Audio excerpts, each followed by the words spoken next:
ہے؟ بسم اللہ الرحمن الرحیم نحمدہ ونصلی علی رسولہ الکریم اما بعد۔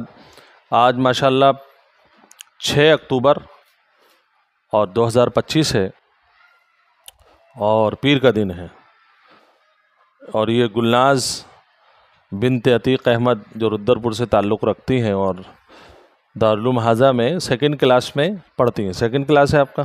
3rd class. آج انہوں نے الحمدللہ قرآن کریم پورا کیا ہے اور ساتھ ساتھ میں اسکولنگ بھی کر رہی ہیں، تو 1.5 گھنٹہ قرآن کریم کے پڑھنے کے لیے ملتا ہے آپ کو، اور باقی 1:20 تک پھر 9 سے 1:20 آپ اسکولنگ کرتی ہیں۔ 1.5 گھنٹے کے حساب سے آپ نے اچھا پڑھا، تجوید کی رعایت کی جہاں تک آپ سے ہو سکا۔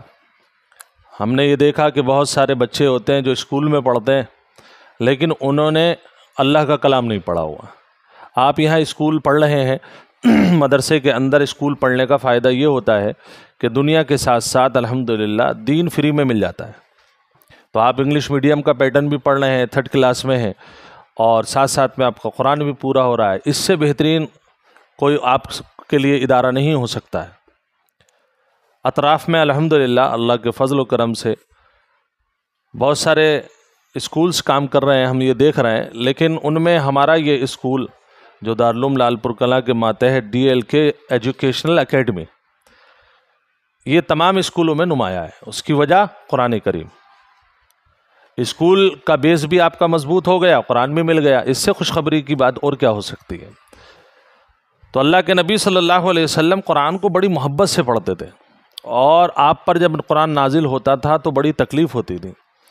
کیسے؟ جبرائیل علیہ السلام نے پہلی وحی میں دبا لیا۔ آپ فرماتے ہیں کہ ایسا لگتا تھا جیسے ایک پسلی دوسری پسلی میں مل جائے گی، اتنی تکلیف ہوئی۔ اس کے بعد جب بھی وحی آتی، عام طور سے اگر آپ اونٹنی پر بیٹھے ہوئے ہیں تو اونٹنی اتنا بوجھ محسوس کرتی کہ اس کے اوپر آثار نظر آنے لگتے ہیں۔ ایک صحابی کے زانوں پر آپ کا سر رکھا ہوا ہے، ٹانگ پر سر رکھا ہوا ہے، آپ آرام کر رہے ہیں اور وحی آنا چالو ہو گئی۔ وہ کہتے ہیں ایسا لگتا تھا جیسے کہ ٹانگ کی جان نکل گئی۔ تو وحی آنے میں آپ صلی اللہ علیہ وسلم کو اتنی تکلیفات برداشت کرنی پڑتی تھی۔ تو اس کا مطلب قرآن کریم جو ہے اس کے اندر ایک وزن ہے۔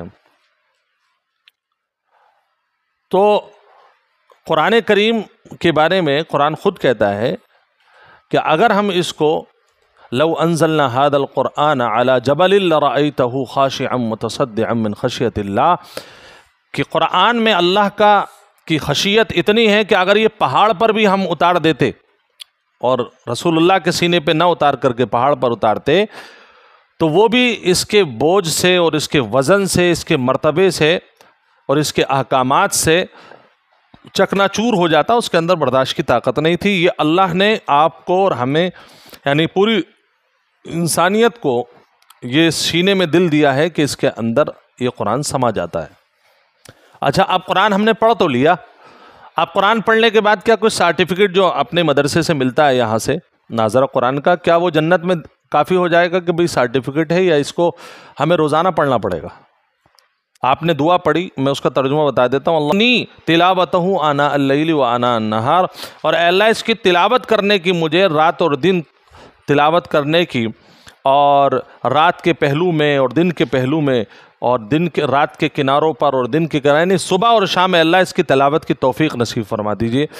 وَاجْعَلْهُ لِي حُجَّةً یا رب العالمین، اور اے اللہ اس کو قیامت میں میرے لیے حجت بنا دیجئے گا۔ حجت کا مطلب کہ یہ ہماری سفارش کرے گا کہ اللہ اس بندی نے، اس بچی نے قرآن پڑھا تھا، اس کی مغفرت فرما دیجیے، اور اس کے ماں باپ کی حدیث میں موجود ہے جو قرآن کا عامل ہوگا وہ اپنے ساتھ ساتھ ماں باپ اور کئی گناہ گاروں کو، 10 گناہ گاروں کو جنت میں لے کر کے جائے گا۔ تو اصل مقصد ہے قرآن کی تلاوت کرنا۔ قرآن ہم نے کیوں سیکھا ہے؟ تاکہ ہم قرآن کی دن و رات تلاوت کر کے اللہ کے محبوب بن سکیں۔ تو آپ لوگ ارادہ کرو، انشاءاللہ ہم قرآن اس لیے سیکھ رہے ہیں کہ ہم روزانہ اپنے گھر پر تلاوت کریں گے۔ کرو گی انشاءاللہ؟ ہاں، اور آپ جو دنیا سے جا چکے ہیں ان کے لیے ایصال ثواب کریں، اور جو دنیا میں ہیں ان کے لیے ہدایت کی دعا مانگیں۔ تو قرآن آپ کو پڑھایا گیا ہے تاکہ آپ اسے پڑھ کر کے اللہ کے قریبی بن جائیں۔ ہمارا اور کوئی مقصد نہیں ہے، پورے ادارے کا مقصد ہے تاکہ ہم سب لوگ اللہ سے جڑ جائیں، اور جو لوگ اللہ سے بکھری ہوئے ہیں، جو عورتیں، جو ہماری مائیں بہنیں، ان کو بھی ہم رغبت دیں کہ بھائی تم دنیا والوں سے کام نکلواتے ہو، تعویذ اور یہ اور وہ فلانا ڈھماکہ میاؤں کے پاس جاتے ہو، اس سے بہتر یہ سب سے بڑا اللہ ہے، اور اللہ کا سب سے بڑا نسخہ ہمارے پاس ہے۔ اسے 2 رکعت پڑھو، قرآن پڑھو، سورہ یاسین پڑھو، دیگر قرآن کے حصے پڑھو، پھر اللہ سے دعا مانگو، اللہ دعا کو قبول کرتا ہے۔ ہاں، بڑی سے بڑی تکلیفات کو اللہ دور کر دیتا ہے۔ تو ہم نے قرآن سیکھا ہے قرآن پڑھنے کے لیے، اور قرآن کس کے لیے پڑھنا ہے؟ بولو بھائی، اللہ کے لیے۔ اللہ کتنے ہیں؟ انگلی سے بتاؤ، گواہی دیتے ہو اللہ کے سوا کوئی معبود، ٹھیک ہے، اور محمد صلی اللہ علیہ وسلم اللہ کے بندے اور اس کے اللہ کے آخری نبی کون ہیں؟ آپ کے بعد کوئی نبی آنے والا نہیں، اور اگر کوئی اپنے آپ کو نبی بتائے تو وہ جھوٹا اور مکار ہے۔ وہ کیا ہے؟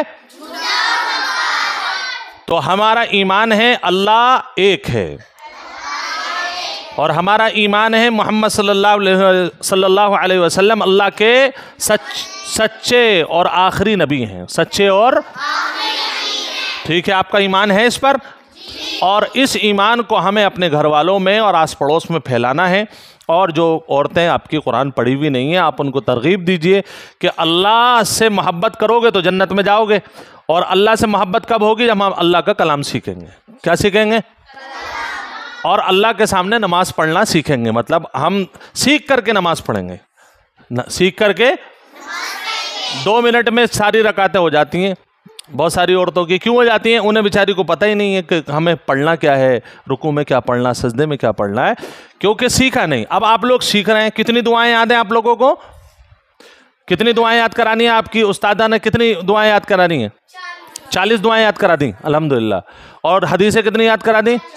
40۔ بعد ایک حدیث میں ہے جس کی 40 حدیثیں رسول اللہ کی یاد ہو گئیں وہ ڈائریکٹ جنت میں جائے گا۔ آپ کو 40 حدیثیں یاد ہو گئیں؟ ماشاءاللہ، کس کس کو 40 حدیثیں یاد ہیں؟ ان تمام لوگوں کو 40 حدیثیں یاد ہے ماشاءاللہ، اور باقی کسی کو کم یاد ہوں گی، کسی کو زیادہ یاد ہوں گی، ٹھیک ہے نا؟